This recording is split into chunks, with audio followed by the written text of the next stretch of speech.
Hello everyone, welcome to chem learn P में आप सभी का स्वागत है।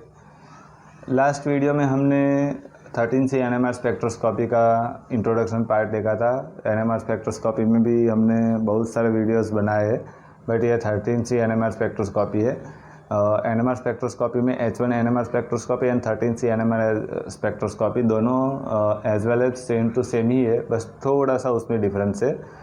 उसमें जो भी रूल्स अप्लाई करते हैं हम प्रोटॉन पे और कार्बन पे, दोनों पे सेम ही होता है, पर थोड़ा सा उसमें डिफरेंस होता है जो हमने इंट्रोडक्शन पार्ट में ऑलरेडी देखा है। आज हम केमिकल शिफ्ट की बात करने वाले हैं। जो 13C एनएमआर स्पेक्ट्रोस्कोपी में जो केमिकल शिफ्ट होती है, जैसे हमने प्रोटॉन एनएमआर स्पेक्ट्रोस्कोपी में देखा था, वैसे यहाँ पे भी केमिकल शिफ्ट हम देखने वाले हैं।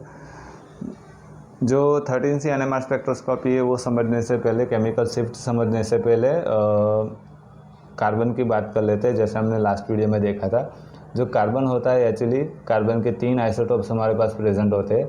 एक होता है कार्बन 12, कार्बन 13 एंड कार्बन 14। उसमें से एक ये कार्बन NMR12 NMR इनएक्टिव, ये NMR इनएक्टिव, ये सिर्फ कार्बन 13 NMR एक्टिव है। ठीक है, यानी कि कार्बन 13 NMR एक्टिव है, तो वो भी हमने लास्ट वीडियो में देखा था। ये जो कार्बन 13 NMR एक्टिव है, वो उसकी परसेंटेज अवेयरनेस होती है 1.09% के आसपास, यानी कि अप्रोक्सी 1% के आसपास। यानी कि हम ये कह सकते हैं जो 100 नंबर ऑफ कार्बन्स होते हैं हमारे पास, उसमें से सिर्फ एक ही number of moles NMR active होता है। दूसरे 99% कार्बन जो होते हैं अप्रोक्सीमेटली, वो NMR इनएक्टिव होते हैं, हम ऐसा कह सकते हैं। यानी कि अगर मैं कार्बन की सीधी चेन में अगर पसंद करूँ, तो उसमें से सिर्फ मुझे 1% ही कार्बन NMR एक्टिव मिलेंगे। दूसरे सभी कार्बन के जो आइसोटोप्स होते हैं वो NMR इनएक्टिव हो गए।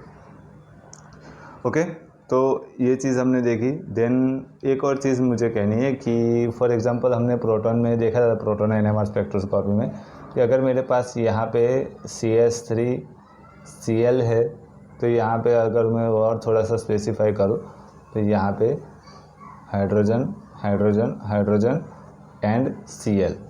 तो हम लोगों ने एनएमआर स्पेक्ट्रोस्कोपी में क्या देखा था कि ये जो हाइड्रोजन है उस पर इलेक्ट्रोनेगेटिविटी की असर कैसे होती है। तो कि यहाँ पे ये जिस कार्बन के साथ जुड़ा है वो कार्बन का बॉन्ड कैसा है, तो यहाँ पे इलेक्ट्रोनेगेटिव ग्रुप जुड़ा है, तो इसीलिए यहाँ पे जो इलेक्ट्रोनेगेटिव ग्रुप का जो इफ़ेक्ट होगा हाइड्रोजन के ऊपर वो पड़ेगा। ठीक है, यहाँ पे दूर है बट इलेक्ट्रोनेगेटिविटी उसके ऊपर अफेक्ट करेगी। यानी कि हम ये कहते हैं कि ये जो हाइड्रोजन है वो हाइड्रोजन किस कार्बन के साथ जुड़ा है, वो जिस कार्बन से जुड़ा है वो दूसरे कैसे कार्बन के साथ जुड़ा है, इसके ऊपर डिपेंड करता है, ऐसा हम कहते हैं। बट यहाँ पे हम लोग क्या देखेंगे कि ये जो कार्बन है, कार्बन एनएमआर स्पेक्ट्रोस्कोपी देख रहे हैं, तो ये जो कार्बन है वो कार्बन किस इलेक्ट्रोनेगेटिव ग्रुप के साथ जुड़ा है, उसके साथ क्या जुड़ा है वो तो हम देखने ही वाले हैं, बट यहाँ पे उसका डायरेक्ट अफेक्ट पड़ेगा। यानी कि मैं ये कह सकता हूँ कि ये जो इलेक्ट्रोनेगेटिव ग्रुप की अफेक्ट है यहाँ पे हाइड्रोजन के ऊपर जितनी पड़ेगी उससे ज़्यादा कार्बन के ऊपर पड़ेगी।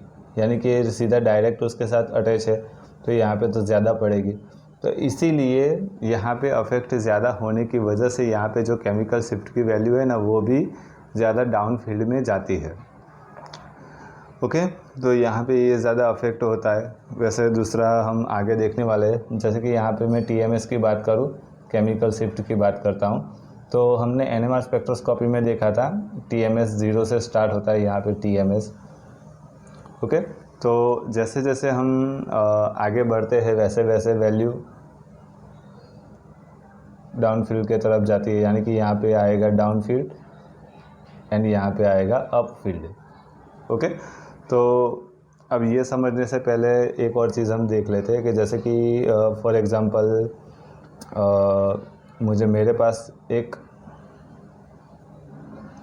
कार्बन का 13 पड़ा है मेरे पास, तो इसके ऊपर अगर मुझे NMR स्पेक्ट्रोस्कोपी करनी है तो हम क्या करेंगे, यहाँ पे नॉर्थ पोल होगा, यहाँ पे साउथ पोल होगा, ठीक है। और यहाँ से मैं रेडिएशन सोर्स ट्रांसफ़र कर रहा हूँ, ओके। तो यहाँ पे हम लोगों ने NMR स्पेक्ट्रोस्कोपी में मैंने कहा था कि हम दो चीज़ कर सकते हैं कि यहाँ से रेडिएशन सोर्स फिक्स कर दे और मैग्नेटिक फील्ड इंक्रीज़ कर दे धीरे धीरे, या दूसरा क्या हो सकती है कि मैग्नेटिक फील्ड फिक्स कर दे और रेडिएशन सोर्स इंक्रीज़ करे। तो यहाँ पे हम लोग क्या करेंगे, तो जो रेडिएशन सोर्स है उसे फिक्स कर देंगे एंड धीरे धीरे मैग्नेटिक फील्ड इंक्रीज़ करेंगे। तो धीरे मैग्नेटिक फील्ड इंक्रीज़ करेंगे तो उस टाइम क्या होगा कि ये जो कार्बन है ना वो ज़्यादा मैग्नेटिक फील्ड यहाँ पे एब्जॉर्ब करेगा, यानी कि मैग्नेटिक जो गायरो मैग्नेटिक रेशियो है ना कार्बन 13 का वो हाई है, ठीक है। हाई गायरो मैग्नेटिक रेशियो है, इसकी वजह से वो जब अप फील्ड में आएगा, यानी कि यहाँ पे मैं कह सकता हूँ कि हाई मैग्नेटिक फील्ड, ठीक है। वैसे ही अगर लो करता है तो यहाँ पे लो मैग्नेटिक फील्ड आएगा, बट कार्बन का जो गायरो मैग्नेटिक रेशियो है वो ज़्यादा है, इसीलिए वो अप फील्ड में आता है, ठीक है। बट ये बात हुई मैग्नेटिक फील्ड की। अगर रेडिएशन सोर्स की बात करते हैं तो वो बहुत ही डाउन फील्ड में जाएगा, यानी कि बहुत ही ज़्यादा रेडिएशन सोर्स देने की ज़रूरत नहीं है, थोड़ा सा ही हम रेडिएशन सोर्स देंगे तो वो तुरंत ही अप फ्लिप हो जाएगा, ओके। यानी कि ये कह सकता हूँ कि जैसे हमने प्रोटॉन में देखा था कि वैल्यू स्टार्ट होती थी 0.9 से 0.9 यानी कि CS3 की, RCS3 की, ठीक है। देन धीरे धीरे इंक्रीज़ होते हुए 12-13 तक, यानी कि एल्डिहाइड एंड एसिड की वैल्यू आती थी, तब तक तो हो ही जाता था और अप फील्ड में। बट यहाँ पे जो NMR स्पेक्ट्रोस्कोपी है, कार्बन 13 NMR स्पेक्ट्रोस्कोपी, तो उसकी जो वैल्यू स्टार्ट होती है वो स्टार्ट ही 8 से होती है, यानी कि यहाँ पे आप देख सकते हो कि RCS3 की वैल्यू 8 to 30, ठीक है। अब देखो यहाँ पे स्टार्ट, यहाँ पे जो NMR स्पेक्ट्रोस्कोपी की जो H1 NMR स्पेक्ट्रोस्कोपी है वो एंड होता था 12-13 पर, तो एंड हो जाता था, ठीक है, COOH एल्डिहाइड या एसिड की वैल्यू। बट यहाँ पे स्टार्ट ही 8 से हो रही है, जो हमारी बेंजीन की वैल्यू होती है 6.5 to 8। तो बेंजीन की वैल्यू जहाँ पे एंड होती है वहाँ से तो ये प्राइमरी अल्केन की वैल्यू स्टार्ट होती है। तो आप ही देखो कि ये जो TMS वैल्यू है वो कितनी डाउन फील्ड में जाने वाली है। तो यहाँ पे आप देख सकते हो कि उसकी वैल्यू जो होती है वो 220 तक जाती है, 8 से लेके 220 तक, यानी कि उसका जो TMS वैल्यू है, केमिकल शिफ्ट वैल्यू है, बहुत ही डाउन फील्ड में जाएगी। यानी इसीलिए हम कहते हैं कि जो कार्बन NMR स्पेक्ट्रोस्कोपी में पीक आता है ना वो बहुत ही स्प्रेड आता है, यानी कि ऐसे होगा, उसके बाद एक यहाँ पे होगा, एक ऐसे होगा, ठीक है। जबकि NMR स्पेक्ट्रोस्कोपी में कैसे होता है, ऐसे नज़दीक होता है, आपने देखा होगा, ऐसे नज़दीक होता है, ठीक है। बट कार्बन NMR स्पेक्ट्रोस्कोपी में ऐसे जो पीक होते हैं वो स्प्रेड होते हैं, यानी कि बहुत ही दूर होते हैं, इसीलिए हमें एक्यूरेट देखने को मिलते हैं। एंड एक और चीज़ कि जो NMR स्पेक्ट्रोस्कोपी में होता है वो जो उसका जो ग्राफ होता है वो आपने देखा होगा कि उसका जो ग्राफ होता है ना वो ऐसा कुछ होता है, ठीक है। यानी कि ये जो पिक्स है ना वो उसकी जो इंटेंसिटी है वो बहुत ही हाई है, जबकि जो कार्बन NMR स्पेक्ट्रोस्कोपी होती है ना उसकी जो इंटेंसिटी होती है ना ऐसे होती है, इतनी ही।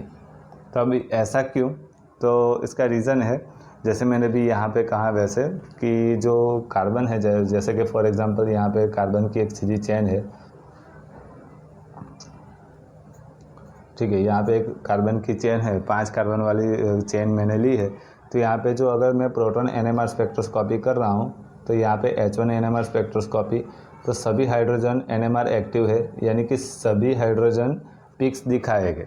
यानी कि फॉर एग्जांपल यहाँ पे हाइड्रोजन 1 2 3 4 5 6 7 8 9 10 11 12 12 हाइड्रोजन है, यानी कि 12 हाइड्रोजन के पिक्स मुझे यहाँ पे देखने को मिलेंगे, इसीलिए उसकी जो हाइड्रोजन की इंटेंसिटी है वो हाई है।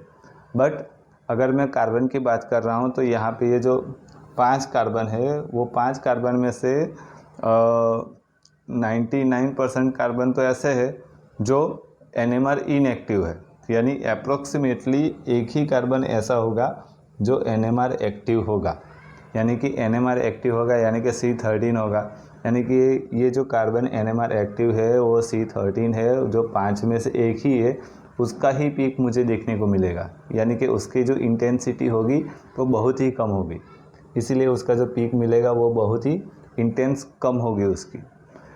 ठीक है, तो इसीलिए उसकी इंटेंसिटी बहुत ही कम आती है।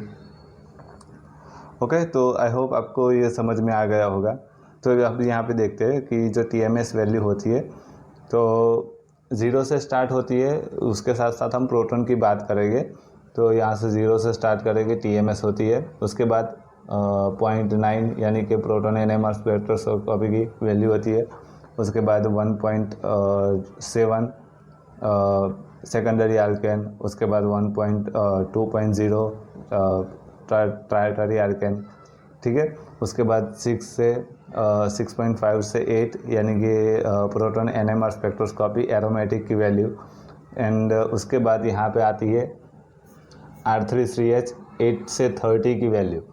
ठीक है, यानी कि आप देखो डिफरेंस देखो H1 NMR स्पेक्ट्रोस्कोपी का और कार्बन 30 NMR स्पेक्ट्रोस्कोपी का। ठीक है, यानी कि यहाँ पे रेडिएशन सोर्स ज़्यादा जाएगा, अप फील्ड डाउन फील्ड में आता है। ठीक है, ये सब वैल्यू ज़्यादा डाउन फील्ड में आती है, आप देख सकते हो। तो यहाँ पे ये जो 8 to 60 जो वैल्यू है, डेल्टा वैल्यू, वो अल्केन की है, यानी कि sp3 हाइब्रिडाइज कार्बन है, और उसके साथ साथ हम कह सकते हैं कि सैचुरेटेड है। ठीक है, saturated sp3 carbon hybridize carbon है। देन उसके बाद 40 से 65 यानी कि ये वाले 40 to 80, 25 to 80, 25 to 65, ये जो वैल्यू है वो भी sp3 हाइब्रिडाइज कार्बन की ही है, बट उसके साथ एक इलेक्ट्रोनेगेटिव ग्रुप जुड़ा है।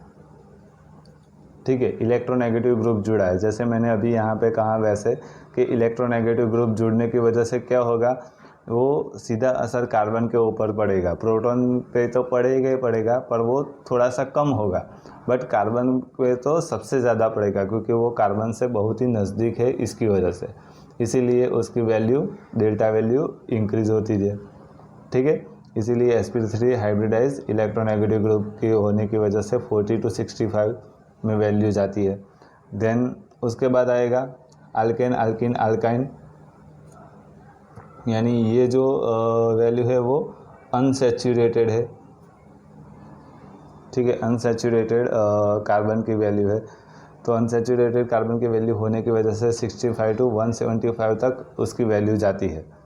ठीक है, यानी एंड देन लास्ट में उसके बाद है C+O कार्बोनिल ग्रुप वाला एसिड है, एमाइड एस्टर, उसकी वैल्यू है 155 to 185, एंड लास्ट में है कीटोन 185 to 220। ठीक है, वैसे हम देखने जाए जो ये जो C13 केमिकल 13 NMR स्पेक्ट्रोस्कोपी की केमिकल शिफ्ट है वो एक्चुअली 4 टाइप में डिवाइड है। एक है sp3 hybridize carbon saturated, second है sp3 hybridize carbon with electronegative group, then उसके बाद है अनसैचुरेटेड कार्बन, एंड उसके बाद है कार्बोनिल ग्रुप। ओके, तो आई होप आपको केमिकल शिफ्ट समझ में आ गई होगी। एंड सबसे मोस्ट इम्पोर्टेंट बात कि ये केमिकल शिफ्ट की वैल्यू अप्रोक्सीमेटली है, ये ऐसा नहीं है कि भी एक्यूरेट इतना ही है, हर बुक में आपको जो वैल्यू है वो अलग अलग देखने को मिलेगी। इसके ऊपर से आप सिर्फ रेफरेंस कर सकते हो कि भाई ये वैल्यू यहाँ पे है।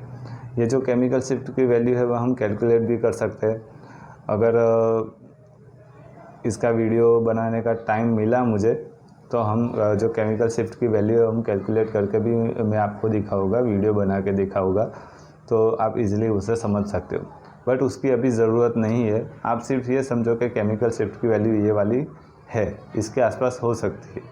ठीक है, इसके ऊपर से आप कार्बन 30 के NMR स्पेक्ट्रोस्कोपी का जो एग्जांपल है वो इजीली आप कैलकुलेट कर सकते हो। ओके, आई होप आज का वीडियो आपको समझ में आ गया होगा। नेक्स्ट वीडियो में हम DEPT स्पेक्ट्रा वो हम देखने वाले हैं, तो स्टे ट्यून। कैमलन पी के साथ आप जुड़े रहे। एंड अगर आपको आज का वीडियो समझ में आया है तो प्लीज़ वीडियो को लाइक करो, शेयर करो। एंड अगर इस वीडियो में कुछ भी समझ में नहीं आया है, कुछ अलग से वीडियो बनाना है तो प्लीज़ कमेंट कर दो। एंड सबसे मोस्ट इम्पोर्टेंट बात, अगर आप इस चैनल पे नए हो तो प्लीज़ चैनल को सब्सक्राइब कर दो एंड बेल आइकन प्रेस कर दो। Thank you, have a nice day.